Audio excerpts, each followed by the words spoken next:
mahoro Yesu abantu kugira ngo amen. Aya mahoro Yesu abantu be niyo atuma usonga kawungurira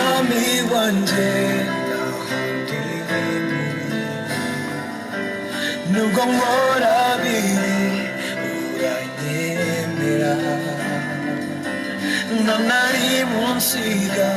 ngo nacumuye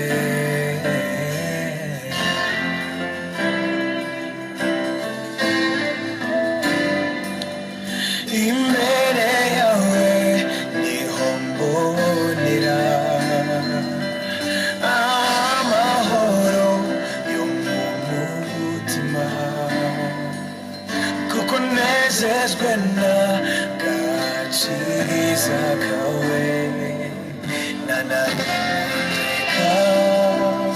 iyo ndi jyenyine nanarisiga mwami nanareka iyo ndi jyenyine nanarisiga mwami ukwezi n'inyenyeri byose nibigushime natwe bari ku isi tugushimiye ko uri umucunguzi w'amanga yose uri igikomangoma urakwiye mwami